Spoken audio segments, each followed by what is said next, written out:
Come Menachem, let's give tzedakah together. Here's the pushka. You put in the pushka some money. And together with the tefillah, with a prayer for our dear brothers and sisters all over the world and particularly in Eretz Yisrael. And when we have prayers of the little kinderlach, God listens. So may we hope. May we hope. We hope and we're certain that God will hear these prayers and will send us the ultimate solution, which is Mashiach. You know, they tell an interesting little anecdote. This particular individual was having all kind of issues, health, no job, no parnasa, all kinds of difficulties. And at one point it dawns on him that everything actually is coming from God. God is the one who provides parnasa. God is the one who provides health. God is providing everything. So I should tune in. I should invest. If I want Him to give me, I got to do something about it. So he turns around to God and says, God, I want to make a deal with you. I'm going to start putting on tefillin every day, and you see to it that I should get a good job. Starts putting on tefillin. 2 weeks that he puts on tefillin every day, obviously except for Shabbat, but no job. Thinks, says, after all, tefillin, how long does it take me? 5 minutes. The job is 8 hours a day, so it's not balanced. I got to do something which is more effort. I'm going to put on mezuzah, it's always there. 2 weeks after, no job. Yeah, mezuzah, there's no effort in there. I didn't do anything. I put it up once and that's it. Okay, I'm going to start keeping kosher. This is something that takes more effort. I eat in the morning and I eat with snacks and I eat lunch and I eat supper, etc. So this is something which is an involvement, a day-long involvement. So now that I do my day-long involvement for God, I expect God to get me a job for at least 8 hours. By now, he's already keeping kosher, he's keeping Shabbos, he has the mezuzah up, his wife lights the Shabbos candles, they're leading a proper life, but still no job. And he keeps on making deals, till suddenly it dawns on him. God, no more deals. Total surrender. I commit myself to whatever you want. The next day, he had a job.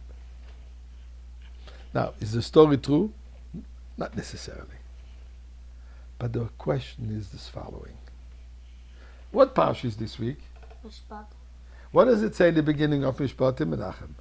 That if you got a slave, it could only work for you 6 years. The beginning of the parsha of this week, which is right after Parshas Yisro, after we received the 10 Commandments, now Moshe Rabbeinu is told by God, go tell them what the 613 are all about.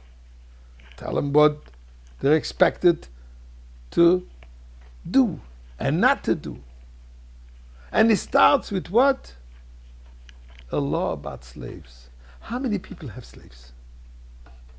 Why is this the first mitzvah, the first ordinance that Moshe Rabbeinu is told on behalf of God that we need to know before we start anything else, before we know how to keep kosher, before we know how to build a sukkah, before we know how to light Shabbat candles, before we know anything else?